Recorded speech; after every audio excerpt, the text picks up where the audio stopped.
Guys, Sunday Night Football this week is an enormous game in terms of the standings, in terms of measuring how good these teams are. But yeah, there's probably something that's going to overshadow it. Aaron Rodgers and the Pittsburgh Steelers take on Michelle Smallman's Green Bay Packers at home in Pittsburgh. Revenge game for Rodgers? He was asked about it this week. You don't view this as a, quote, revenge opportunity or whatever narrative we want to try to throw out there? I don't. How dare you do this then? Why not? Well, Brett got traded, and then he went to one of the hated rivals. You know, I was in New Jersey for a couple years. I don't have any animosity toward the organization. Obviously, I wish that, you know, things have been better in our last year there, but, you know, I have a great relationship with a lot of people still in that organization. Can I tell you something? I believe him.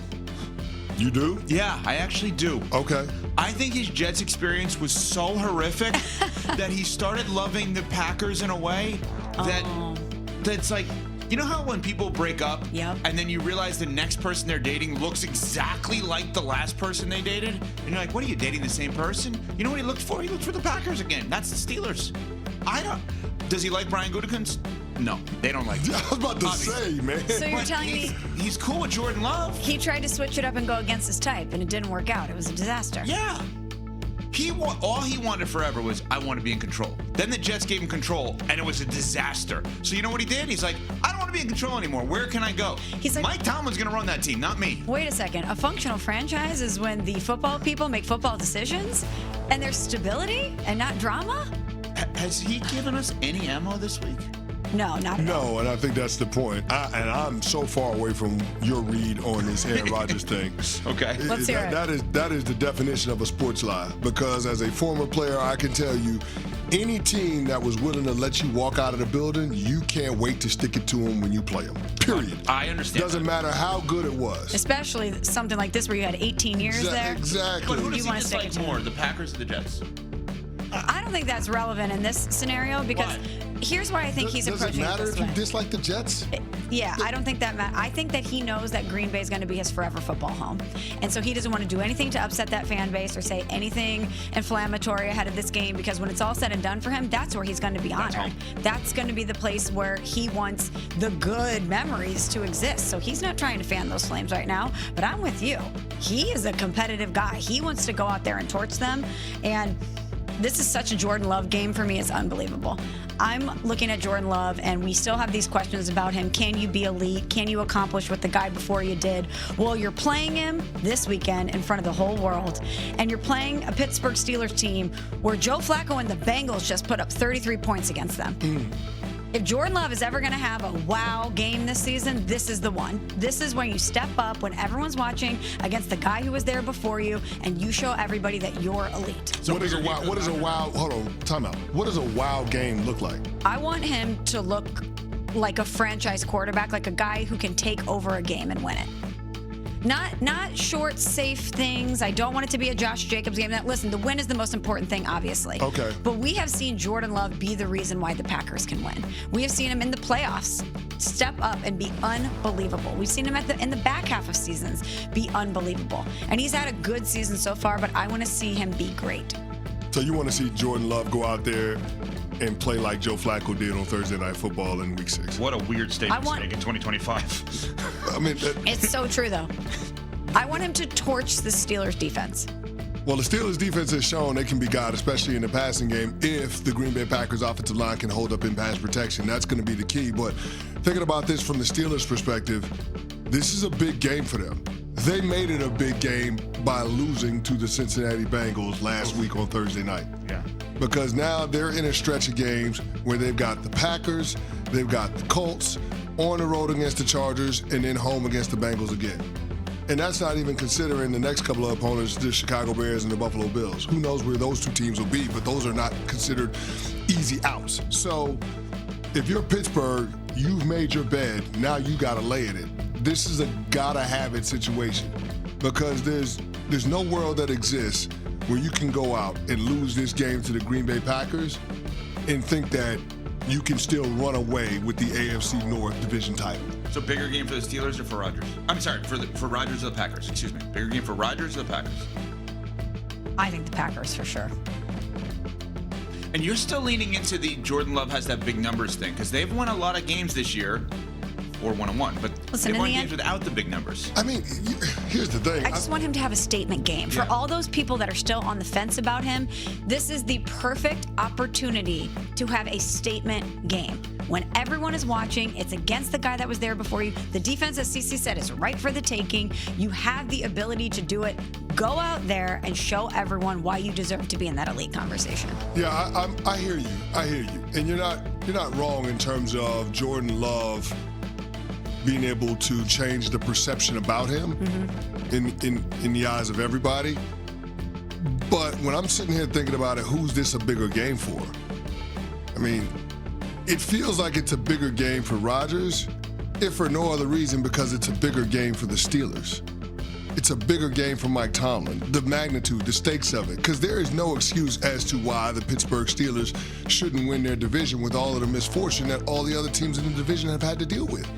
Right? If you're the Green Bay Packers, okay, you're in the most competitive division in all of football, or at least one of, and you would be one of 3 teams that has 2 losses. I guess my whole point is I don't see how a loss to Pittsburgh derails Green Bay's season. Conversely, if the Pittsburgh Steelers lose, then all of a sudden there are a whole lot of questions about whether or not this team can not only get to the playoff, but can they get to the postseason? Can they win their division? And is Mike Tomlin and Aaron? Well, we know Aaron Rodgers is not the future, but is Mike Tomlin the right coach for them moving forward into the future? I just think this is a huge stakes game for the Pittsburgh Steelers. Not the only revenge game this weekend. We will get to another one after Smalls has this from ESPN Bets. Your fantasy roster is set. The smack talk is heating up, and this season, ESPN Bet. Yup. We were there. We were in the building. And we were there thinking, oh, well, okay, Eagles win, and Giants still could have a good showing, and CC, as a Giants fan, could leave there happy. Hey, I got a quarterback, but whatever, didn't get the win, no big deal. Well, the Giants won. Now they play each other again this weekend. You're welcome, Giants. What? Because we were there. Because we were there. Oh, every time we go to a game, the home team wins. That's right. Okay. You're welcome, Giants. All right, yeah. So, yes, you're welcome, Giants. Sorry. Well, this one now is taking a little bit of a twist because A.J. Brown, star wide receiver for the Philadelphia Eagles, misses his 2nd straight day of practice. The Giants are banged up. So what does this mean for this weekend in terms of these 2 teams, guys? Because, CC, you've said, and you've been adamant, the way the Eagles are playing currently, pass first, no Saquon running game, is not a method to a Super Bowl title. The Giants obviously have been really exciting around a quarterback, but 19-0 lead, 26-8 in the 4th quarter against Denver, and they lost the game. It's an interesting one this weekend. What are we looking for with these 2 teams coming up on Sunday? Well, I'm looking to see what happens with A.J. Brown and whether or not the frustrations continue to boil over and lead to inconsistency in the offense. I don't know if it's the chicken or the egg in terms of which comes first. All I know is there's a problem in Philly. And the performance that we saw against the Minnesota Vikings should have done a lot to be able to quell whatever issues that the receiver had, but clearly they didn't. And I thought about it a little bit more, and maybe that is why he's increasingly frustrated, because he knows what he's capable of, because he just showed what he's capable of doing, not only to the rest of the football world, but to the people in that building. And yet they don't consistently lean on him. A.J. Brown is averaging career lows in yards per reception, receiving yards per game. 4 of the 7 games that the Eagles have played, he's had 43 receiving yards or fewer. So when we consider all of the different factors, you can understand why a player that is considered by many to be top 5 at the position is frustrated that he's not being utilized more, when you just saw in week 7 that throwing the ball to him usually translates to him being able to win his one-on-one matchup, and that ultimately helped with team success. It's kind of amazing that you're able to have that much team success when A.J. Brown is having career lows in so many categories and you haven't seen Saquon go off yet. It's kind of amazing that this offense has been able to win 5 games. But I'm looking at this one, and yes, a lot has to do with the Eagles, A.J. Brown, and what we're going to see from this offense. But I'm also looking so much at the Giants and Jaxson Dart, who was able to get the best of them in New York, obviously, on Thursday Night Football in a short week. But the Giants haven't won in Philly since 2013. It's been a long time. You know what that crowd is going to be like. You know what that environment is going to be like. If Jaxson Dart can not only beat the Eagles twice this season, but he can go into Philly and beat them, that is going to say a whole lot about this Giants team. Well, let's discuss this because Diana Rossini, NFL insider for The Athletic, was on with Rich Eisen, noon until 3 Eastern here on ESPN Radio, Monday through Friday, and had this to say about the Giants' future as it's determined by this game this weekend. This is going to be a really good test for both teams, really, especially for this Giants. They are emotionally spent from that game. When I talked to some people there on Monday, even bleeding into Tuesday a bit, of just like reaction to that game, of how they all felt. Like they know they had to move on, but I think this is going to be this game against the Eagles, that's going to determine everything about the New York Giants moving forward. Everything. Yeah, I think it's a really interesting point because if you think about it, if they lose this weekend, which is what they probably should do when you're playing the defending Super Bowl champions and you beat them previously on their home field, the Giants will drop to 2-6. And normally when you have a rookie quarterback or an unsettled quarterback situation, you usually don't care about the record of the coach, you just care about the development of the quarterback. For example, we have not for 1 second on our show brought up Kellen Moore's record as a head coach this year. No. All we care about is, do the Saints feel like they're heading in the right direction? And Spencer Rattler may not be an every game full-time starter, but they feel like they're getting better, thus we don't care about the record. Here's where the unique part of the Giants falls for me. Jaxson Dart is clearly the guy and clearly getting better. But Brian Daboll kind of has to care about his record, doesn't he? Because he's been there for a few years. Are we just going to dismiss record with Daboll? When we're moving, like, if they would lose this weekend, that's 2-6. They would have lost 3 of their last 4. I'm just kind of wondering aloud as to, do they still have to, does he have to win even though he's developing the quarterback? Now you're moving the goalposts because coming into this year, nobody thought the New York Giants were going to win. Nobody. Everybody picked them to finish dead last in the NFC East. Yeah. Which is where they're headed. Yes, but now that we've seen Jaxson Dart, we can't unsee it. Mm-hmm. They've got their franchise quarterback. I don't think anybody even questions that. No. And the head coach is the one that found him. And is developing him. So he's almost a first-year coach. Well, No, I'm asking, do you have to reframe how you look at Daboll as this is his first year because this is his year with Jaxson Dart? Here's the way I'm framing it. Is Jaxson Dart better because of Brian Daboll? We think so. Then why would you move on from him? I would not. Now, Joe Shane and the roster construction, that can be a completely separate conversation. Mm-hmm. That they don't have to be inextricably linked. But how many times have we talked about the most important thing for a young quarterback being stability? Yep.